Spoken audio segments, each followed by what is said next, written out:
Olá, amigos, tudo bem com vocês? Estamos de volta aqui para mais uma conversa de política e nós vamos continuar fazendo a repercussão com as principais lideranças do Tocantins sobre esse momento, né? Mais uma tempestade que está pela qual está passando o nosso estado e nós temos aí que ouvir todos os lados, as principais lideranças que pensam, que a gente analisar e pensar, porque nós precisamos pensar no nosso futuro, né? E nós estamos tendo a honra de receber aqui o deputado estadual Júnior Gel, que vai falar com a gente nesse momento. Deputado, obrigado por receber a gente. Vamos começar primeiro por essa mudança. O senhor era o único deputado de oposição efetivamente na Assembleia. Uma crítica bastante moderada, mas bastante consistente, que o senhor sempre fez do governo que foi afastado. E vamos começar por aí. Como que o senhor avalia esse afastamento? Como que o senhor recebeu isso? Olha, é algo que acredito, até os deputados da base já esperavam, porque o governador estava indo com muita sede ao pote. Infelizmente, os mandos e desmandos, o mau uso do recurso público, as denúncias constantes, elas já eram passivas de investigação há muito tempo. Ele tentou, a tal ponto que ele tentou controlar a Polícia Civil para que a Polícia Civil não pudesse investigar. Quer dizer, a Polícia Civil não pode mais investigar o poder público. Nunca se viu isso. A Delegacia de Combate à Corrupção foi extinta no estado de Tocantins. E foi extinta mediante projeto de lei que passou e foi aprovado na Assembleia. Deixo claro que com o meu voto contrário, certo? Mas, infelizmente, é uma prática corriqueira do governo. Então, a gente já esperava que acontecesse, não sabia quando ocorreria, certo? Mas que é algo que já tinha esperança de que viesse um órgão externo, uma força externa a esse Estado para promover uma possível intervenção, é algo que tínhamos a esperança. Porque se você desiste de acreditar, literalmente você para de trabalhar. E nós temos aí 6 governadores em poucos anos, em torno de 10 anos nós temos 6 governadores, quer dizer, um ano e pouco para cada governador na média. Isso há um baque também para o Estado, né? Um Estado que ainda passamos por uma crise econômica e nesse aspecto o governo fez um ajuste, tivemos aí uma pandemia que também acabou atrapalhando o desenvolvimento, e agora, quando a gente está passando por isso, acontece esse afastamento. O senhor acha que há repercussões do ponto de vista econômico no desenvolvimento do Tocantins? Kleber, é natural haver repercussão, inclusive do ponto de vista negativo, porque qual é o investidor, analisando o histórico recente do Estado, que ele vai ter segurança em investir aqui, considerando que vou fazer acordos de renúncia fiscal ou de incentivos fiscais por parte do governo do Estado e, de repente, o governador cai. Certo? Será que os acordos vão ser mantidos pelo novo governo para eu fazer um investimento milionário para geração de emprego, renda, para instalar minha empresa ou minha indústria dentro do Estado de Tocantins? Então, essa constante de quedas que ocorrem dentro da política estadual, certo? Infelizmente, isso afugenta investidores. Até mesmo porque o governo do Estado ele não costuma promover incentivos para que as empresas venham para cá. A gente ouve comentários, boatos, de que o governo normalmente quer virar sócio das grandes empresas que querem se instalar aqui. E se de fato isso vier a ser verídico, aí realmente fica difícil desenvolvermos o Estado quando você promove a oferta de incentivo mediante algo em troca para o gestor e não para o Estado.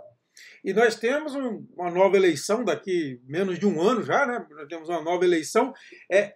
Como que o senhor aconselharia o nosso eleitor para que isso não se repita? Quer dizer, lógico, não podemos fazer pré-julgamento, tem instância judicial, de julgamentos, etc. Mas, de toda forma, nós passamos por mais uma instabilidade política. Quer dizer, você vê a participação do eleitor nisso, como que você vê que nós devemos fazer para evitar que novas formas ocorram do ponto de vista do eleitor e do ponto de vista da classe política? O político que nós temos é consequência direta do eleitor que nós também temos. O político nada mais é do que a representação do eleitor que vota nele. Quando o eleitor vota por interesse particular, ele tem representantes de interesse particular. É isso que acontece. O que o governador prometeu para ser eleito governador do Estado? Ele prometeu cesta básica? Ele prometeu alguma ajuda financeira? Ele prometeu gasolina? Ele prometeu o quê? Ele prometeu melhoria de database, de progressões? Quer dizer, político que promove a sua eleição mediante esse tipo de promessa, ele não está preocupado com o Estado. Ele está preocupado em sua eleição. E depois que foi eleito, ele simplesmente abandona as promessas que foram feitas. Então, o que aconteceu com o atual gestor? Eu vejo, aliás, com um pouco de preocupação, esse tipo de política. O eleitor ele tem que investigar o histórico do gestor. Esse gestor que promete tudo em véspera de eleição, um ano antes da eleição, para mim não é o gestor que me representa. O gestor que me representa é aquele que apresenta um planejamento para o Estado, a curto, médio e longo prazo. Esse planejamento que vai fazer com que o Estado consiga se desenvolver. E é exatamente esse planejamento que eu não tenho visto ser apresentado pelos gestores que passaram ao longo do tempo na história do nosso Estado. Certo? É preciso ter planejamento, é preciso ter capacidade de gestão, e não simplesmente fazer mais do mesmo, mais da política tradicional de no ano anterior eu vou prometer isso para o servidor, eu vou prometer isso, vou prometer aquilo.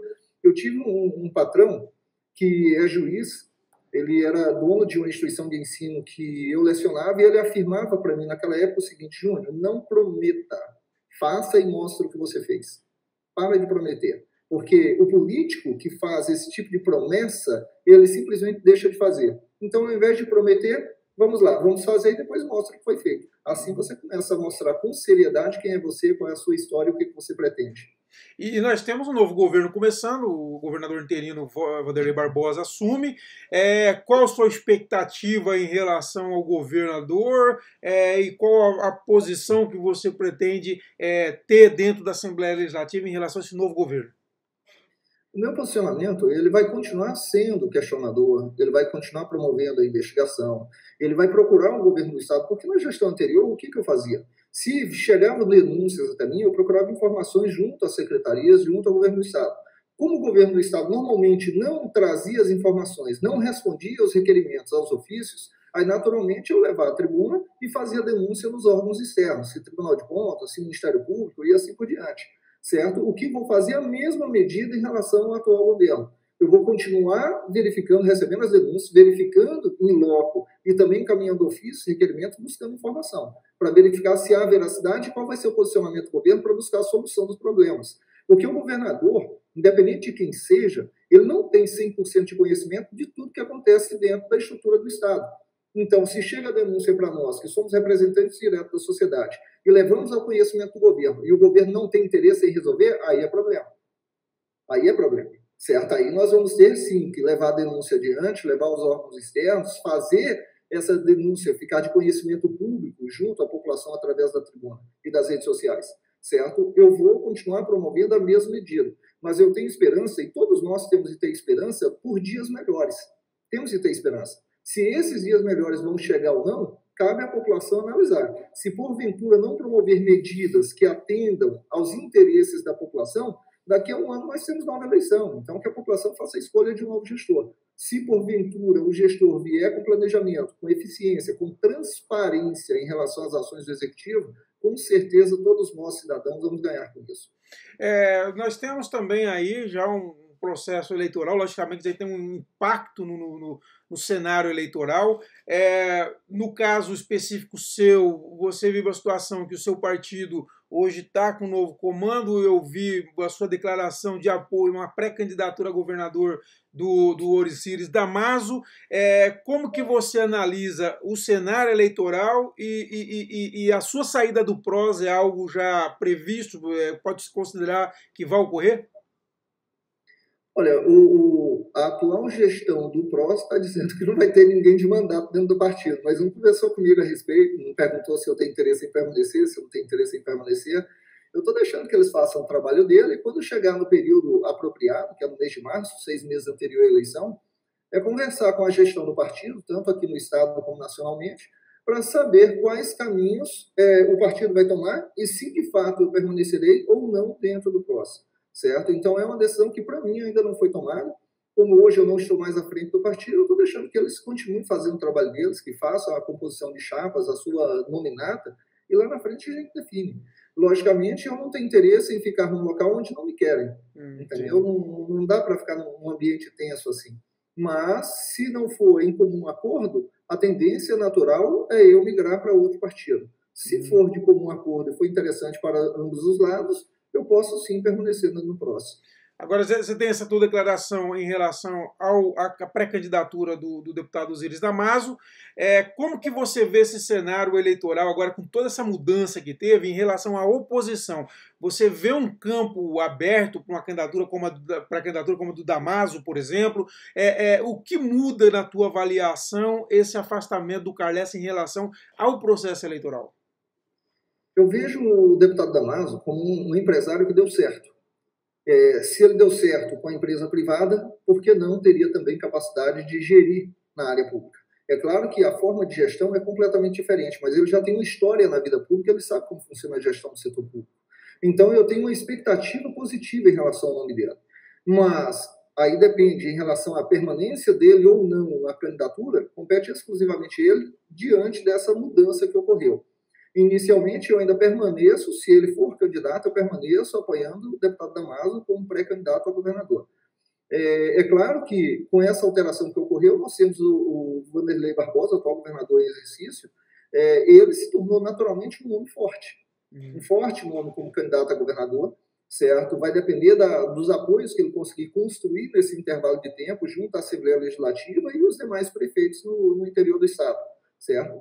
Acredito que, independente de quem seja o gestor eleito em outubro de 2022, que tenhamos a população votando naquele que acreditamos ter maior qualidade e capacidade de gestão e que seja humano. Porque não adianta aquele cidadão que vê a saúde como número, porque ele vê o cidadão como número, e o cidadão não é número. Quando se fala, eu vou gastar demais, vou apenas citar um exemplo de uma criança denominada Matias, lá em Gurupi. Ela precisa de um recurso, de um aporte financeiro gigantesco. O que o governo faz? Ele visualiza, não, ali vai ter um custo de tantos milhões. Não, ali tem um custo de uma vida. Quando nós tivermos gestores que visualizem a vida e não o volume financeiro, nós teremos, sim, capacidade de fazer uma gestão de forma adequada para o Estado inteiro. Certo? É a preocupação que nós temos. Nós precisamos de pessoas humanas com capacidade de gestão e não políticos, literalmente políticos profissionais, que é o que infelizmente aconteceu ao longo da história de Tocantins e que resultou nessas constantes cassações na história do Estado, prejudicando toda a população. Quando se fala não tem dinheiro, a pergunta é qual a prioridade que você está dando ao dinheiro? Porque dinheiro nós sabemos que tem, porque está sendo desviado é porque está sobrando. Sim, verdade. Bem para pensar mesmo, né? É isso, professor. Olha, foi muito bom conversar com o senhor. Boa sorte e com certeza conversaremos muito mais vezes ao longo dessa caminhada aqui. E muito obrigado por falar com a gente, viu? Eu que agradeço, Kleber. Um abraço a todos aqueles que acompanham. Eu sou um deles que acompanha sempre o seu trabalho. Meus parabéns. Desde o princípio, você tem norteado o Tocantins com eficiência, com transparência e com credibilidade. Muito obrigado.